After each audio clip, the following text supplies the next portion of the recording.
Hey guys, it's Chris from Self Comprehension and the Infinity Sequence. Um, my topic was picked. It was what role what role in spiritual development and enlightenment do psychoactive drugs play, and what role can they play? Um, I figured I'll start off with some. Well, first I'll state where I stand.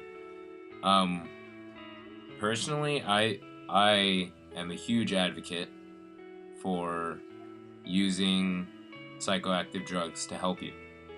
That's not to say you have to. That's not to say you don't have to. Um, it's just personal preference. They've helped me as long as I've wanted them to. You need to want the effect. You need to want to achieve something from it. You need to have that desire in order for it to work. You can't say smoke salvia and be like, oh, I wonder what this will show me. You have to smoke salvia saying, please show me something that will blow my mind, or please show me something that will make me laugh. With what drugs I have used, I've had both spiritual experiences and I've also had recreational experiences. Both are good. The spiritual ones stick with me for way longer though. So much of my mind has been opened from all of my experiences, you know? Oh man, I base so much of what I believe off of ideas I've had or things I've seen, you know? And probably a ton of you are just gonna dismiss this right now because, oh, I figured it out on drugs or something, and you think, oh, he's crazy. No, it's not the case. People have been too brainwashed. They've been too spoon-fed by society. Drugs are bad. Drugs are bad. Drugs are bad. Well, when I took DARE in 5th grade, all that made me want to do was try drugs. I'm serious. And, like, that's not even to be funny. Like, I was legitimately interested in them, and he was just... I mean, we just learned about how they're bad, and I knew that's such bullshit. Because, I mean, they didn't even tell us, like, what, like, getting high was. They acted like getting high was, like stabbing yourself, you know? They're like, oh, and then they got high, and it was terrible. And they're like, oh, it's all peer pressure. No. You know? Like, someone can be doing things with other people and still be independent and still do something with other people. It's about the reasons, you know? So that's me. And I don't think any drug should be illegal. But specifically today we're talking about psychoactive drugs, more along the lines of hallucinogenics, not so much stimulants and depressants. I could go on forever, you know? Figure now I'll cover some basics. Huge drugs that I have researched. I haven't done all of them, but I've researched each one of these. We have DMT, various forms of it, ayahuasca, yopo, or you can smoke it. We have LSD, we have 2CB and all the different variations, all those different lab variations. We have psilocybin, shrooms, we have cannabis, we have salvia divinorum, peyote, mescaline. They're all here, and they're all so mind and eye-opening. Not so much the lab chemicals, but if it works for you, then it works for you. I mean, the crazy thing about well, at least with cannabis, is it can now, I'm not saying I've done cannabis or that I haven't. I'm just saying, based on what I've learned or what I've read or whatever, I've found that cannabis can not only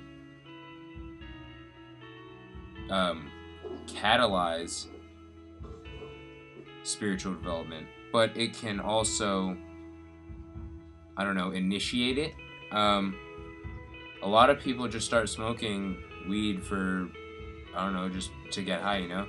But so many people have these crazy thoughts, and it starts to get them to think, you know?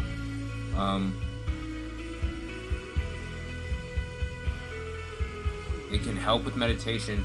It can enhance meditation, or it can replace it if you're not good at meditating. Not replace it. I mean, like, if you're not good at meditating without it, just try doing it under the influence. And that, if you're not good at meditating, or it's just not for you, and you still want to, then you can try that. Through channeling, I've learned that DMT is akin to ascension and salvia is akin to death. Neither of which are desirable or undesirable for necessarily anyone, but both of which are high possibilities, you know? Let's see.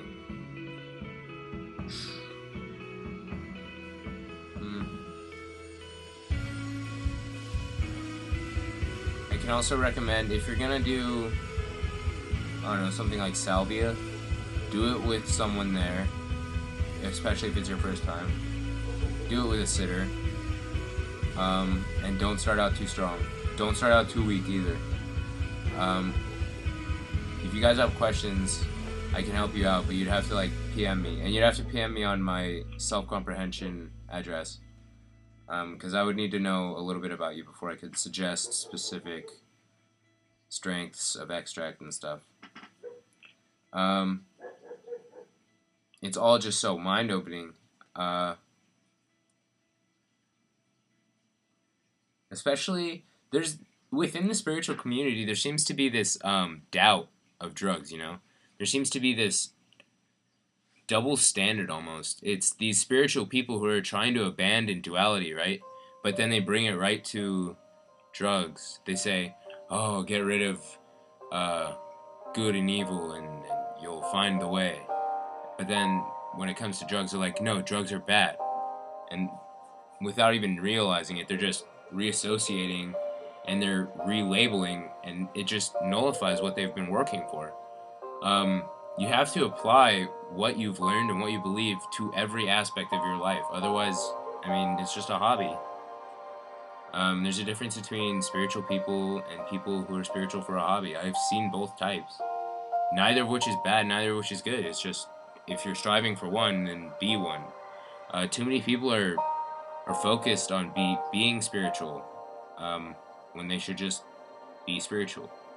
You know, too many people are just being persons doing. They need to be human beings. I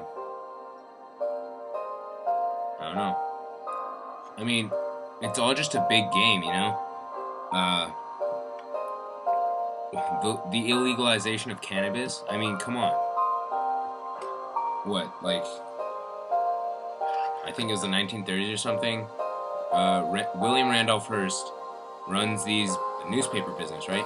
So for him to switch to hemp paper, which was becoming huge, it would have cost him money. So what does he do? Oh, he decides to be a selfish prick and say, oh, since I own a newspaper, I can just start up some random hype.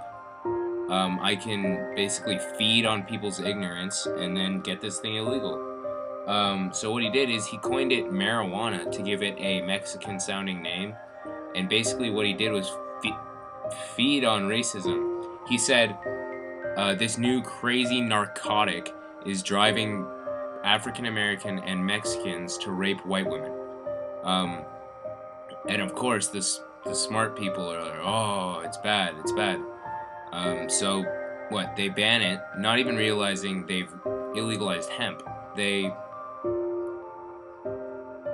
$1 billion crop was just banned unknowingly, and then by the time they realize it, oh, too late. I mean, the law's been made, and it'd be too much work. Because, politicians don't like to work, All I'm advocating is, if you feel they can assist you, do it. Don't go in apprehensively, and don't question yourself. Do your research. Because there's a lot to gain, but there's also a lot to lose if you don't know what you're doing. Or if you're unprepared.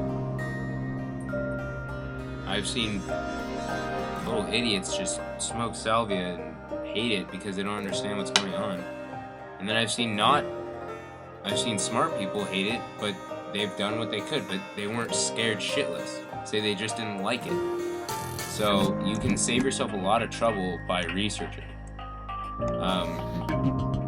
Just a funny fact. When I was in 6th grade, I made a promise to God, which I now realize is me. So I made a promise to myself.